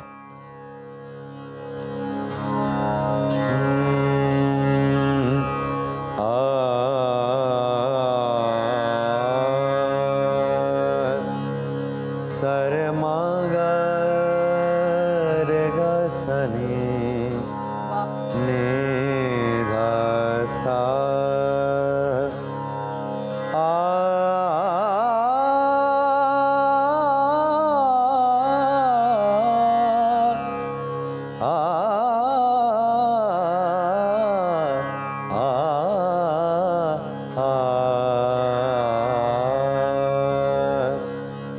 गुलों में रंग भरे बादलों बहार चले भी आओ के गुलशन, चले भी आओ के गुलशन का कारोबार चले। गुलों में रंग भरे बादलों बहार चले। कफस उदास है यारो सबास, कुछ तो कहो। कफस उदास उदास उदास उदास, कफस उदास है यारो सबास, कुछ तो कहो। कहीं तो बहर खुदा आज जिक्र यार चले। चले भी आओ के गुलशन का कारोबार चले। गुलों में रंग भरे बादलों बहार चले। वाह वाह क्या वाह बात है वाह जी, क्या बात है। खूबसूरत और इतनी प्यारी, इतनी आपकी आवाज़ जो है ना वो मैं कहूँगी कि इम्पैक्टफुल आवाज़ है और ये बहुत कम लोग ब्लेस्ड होते हैं क्योंकि आवाज़ में इतनी जान एज हो। में इतनी पुख्ता आवाज है अपनी। एग्जैक्टली, Very good यार। ब्यूटीफुल।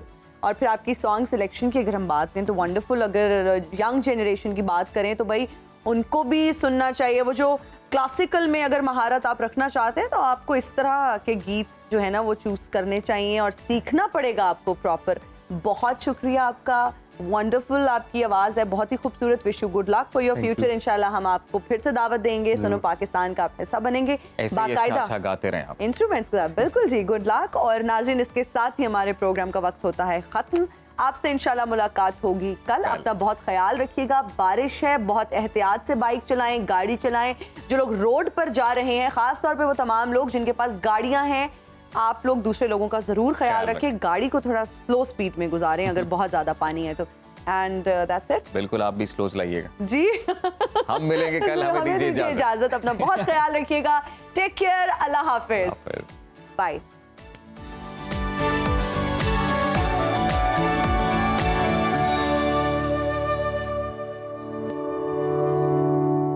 अगर आप गैर जानिबदार और बेलाग तज्जियों और तबसरों में दिलचस्पी रखते हैं तो अभी सुनो न्यूज़ का YouTube चैनल सब्सक्राइब करें और बेल आइकन पर क्लिक करें।